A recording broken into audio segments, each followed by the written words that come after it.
దేవుడికి మహిమ కలుగును గాక. అందరూ బాగున్నారు కదండి. ఈ రీతిగా ప్రతిరోజు దేవుడి యొక్క వాగ్దానాన్ని మీ ముందుకు తీసుకురావడానికి దేవుడు ఎంతగానో కృప చూపిస్తున్నారు. ఈ వాగ్దానాల ద్వారా మీరు మీ కుటుంబాలు ప్రతిరోజు దీవించబడుతున్నాయని, ఆశీర్వదించబడుతున్నాయని మేము ఎంతగానో విశ్వసించి నమ్మి మీ కొరకు ప్రార్థిస్తున్నాం. దేవుడు మీ కుటుంబాలకు సదాకాలం తోడి నడిపించునుగాక. ఆమేన్. మరి ఈ దినము దేవుడి యొక్క వాగ్దానాన్ని మనం చూడండి. సంఖ్యాకాండము 11వ అధ్యాయము 23వ వచనం చదువుకుందాం. అందుకు యెహోవా మోషేతో ఇట్లనెను, యెహోవా బాహుబలము తక్కువైనదా?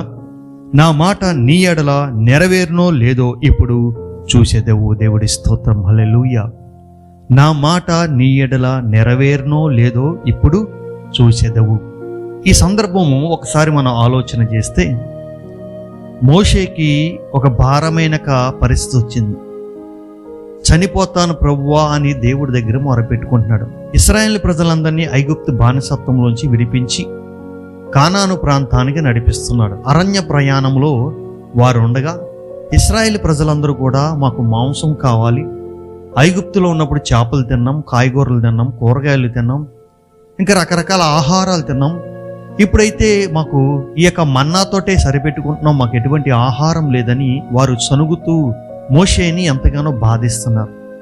దేవుడి సన్నిధిలో మొరపెట్టుకున్నాడు మోషే, ప్రభువా ఈ ప్రజలందరినీ నేను కంటినా, నువ్వు ఇంత నాకు భారం పెట్టావు, ఈ భారాన్ని నేను భరించలేకపోతున్నాను, మరి అందరికీ మాంసం తేవాలంటే నేను ఎక్కడి నుండి తేనంటే దేవుడు అన్నాడు, మోషే నువ్వు బాధపడకు, నేను వారికి కావలసిన మాంసాన్ని నేను ఇచ్చేదనని చెప్పినప్పుడు మోషే అంటాడు, అయ్యా సముద్రంలోకి వెళ్ళి నేను చేపలు పట్టాలా, అరణ్యంలోకి వెళ్ళి వేటాడాలా, ఎంతమందికి ఎక్కడి నుండి తీసుకురా నేను ఆహారాన్ని అన్నప్పుడు మోషేతో అంటున్నాడు దేవుడు, నా బాహుబలం ఏమైనా తక్కువైందా మోషే?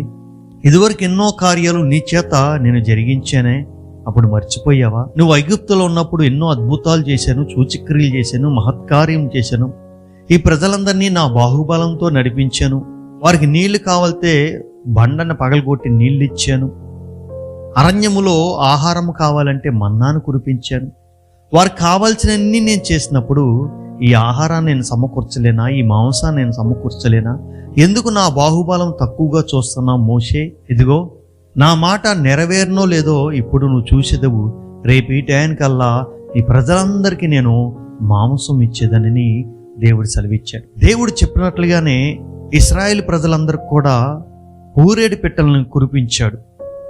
చూడండి ఎంతమంది జనసమూహం అంటే ఇంచుమించులో 20 లక్షల మంది ప్రజలకి అనుదినము ఒకరోజు కాదు, 2 రోజులు కాదు, నెల రోజులు వారికి మాంసం తిని తిని తిని విసుకొచ్చులాగున దేవుడు వారి కోసం ప్రతిరోజు పూరేడు పిట్టల్ని 2 మూరల ఎత్తుగా వారికి కురిపించాడు. తన ప్రజల్ని తోడుకుని వచ్చేటప్పుడు విడిచిపెట్టేవాడు కాదు. తన ప్రజల పట్ల ఆయన బాధ్యత వహించినాడు. తన ప్రజల్ని తృణీకరించేవాడు కానే కాదు. ఒక్కో సందర్భంలో మనము దేవుడి మీద, సేవకుల మీద గొనుగుతూ ఉంటాం, సనుగుతూ ఉంటాం. ఎందుకు దేవుడు ఎలా చేశాడు నా జీవితాన్ని, ఎలాంటి పరిస్థితుల్లో పెట్టాడు నా జీవితాన్ని, నేను మొయ్యలేని భారం నా మీద పెట్టాడు, నా కుటుంబాన్ని నేను ముందుకు నడిపించుకోలేను, నా జీవితాన్ని నేను ముందుకు నడిపించుకోలేను, నాకు ఎటువంటి ఆధారం లేదు, ఏం చేయాలో అర్థం కాని పరిస్థితుల్లో నేనున్నానని నువ్వు బాధపడుతున్నావేమో. దేవుడు అంటున్నాడు మోషేతోటి, నా బాహుబలం ఏమైనా తక్కువైందా మోషే అని అన్నాడు. ఒకసారి ఆలోచన చేయండి, దేవుడు బాహుబలం ఏమైనా తక్కువైందా? ఆయన యొక్క బాహుబలం ఎన్నటికీ తక్కువ కాదు. మనం దేవుణ్ణి చూసే విధానంలో మనం చూడక, దేవుడి యొక్క సన్నిధిలో మనం అడిగే విధానంలో అడక్క, సరైన విశ్వాసంలో మనం ఉండక దేవుడి కార్యాలు పొందుకోలేకపోతున్నాం. అందు నిమిత్తంగా మన జీవితంలో కన్నీర్లు, వేదనలు, శ్రమలు, బాధలు, ఇబ్బందులు, వీటిలన్నిటిలోంచి మనం లేగలేని పరిస్థితుల్లో ఉంటున్నాం. ఎప్పుడు మనతో ఉంటాడు, ఎప్పుడు మనతో నడుస్తాడు, ఎప్పుడు మనల్ని బలపరుస్తాడు. ఆ బలపరిచే దేవుణ్ణి మనం కనుగొనలేకపోతున్నాము ఈ రోజుల్లో ఉన్న క్రైస్తవత్వం. ప్రియ సహోదర సహోదరా, నువ్వు దేని విషయంలో అయితే ఈ భారముతో మోసేలాగా ఒక భారం కలిగి ఏడుస్తున్నావేమో, దేవుడు ఈరోజు నేను జ్ఞాపకం చేసుకుంటున్నాడు. ఆయన బాహుబలం తక్కువ కాలేదు. ఆయన మాట నెరవేరనో లేదో నువ్వు చూడగలుగుతావు. ఖచ్చితంగా నువ్వు విశ్వసించు. నీ జీవితంలో ఏదైతే ఒక భారంతో ఉన్నావో, ఆ భారాన్ని బట్టి నువ్వు ఏడుస్తున్నావో, కన్నీళ్లు కారుస్తున్నావో, దేవుడు ఆ భారాన్ని తీయబోతున్నాడు, ఆ బరువును తీయబోతున్నాడు. నిన్ను ఆశీర్వాదకరంగా నడిపించబోతున్నాడు. ఎందుకంటే ఆయన మాట భూమి ఆకాశం గతించును గాని ఎన్నటికీ ఆయన మాట గతించదు. మోషే జీవితంలో చేసిన దేవుడు, ఇశ్రాయేలు ప్రజల జీవితంలో చేసిన దేవుడు నా జీవితంలో ఎందుకు చేయడని నువ్వు విశ్వసించాలి, నమ్మాలి. అప్పుడు నమ్మితే దేవుడి కార్యాలు చూడగలుగుతాం. ఆయన బాహుబలం ఎప్పటికీ తక్కువ కాదు. మనం అడిగే విధానంలోనే, దేవుని చూసే విధానంలో ఎక్కడో లోపం ఉండి ఉంటుంది. ఒకసారి దేవుడి సన్నిధిలో తగ్గించుకొని దేవుడి సన్నిధిలో ప్రార్థన చెయ్యి. దేవుడు అద్భుతమైన రీతిలో నీ జీవితంలో గొప్ప కార్యాలు చేయడానికి సిద్ధంగా ఉన్నాడు. ఆయన మాట ఖచ్చితంగా నెరవేరుస్తాడు.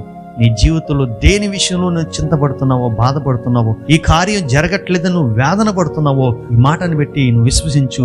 దేవుడి మాట ఖచ్చితంగా నీ జీవితంలో నెరవేర్చబడద్ది. దేవుడి వాగ్దానాన్ని మీ జీవితంలో నెరవేర్చనుగాక.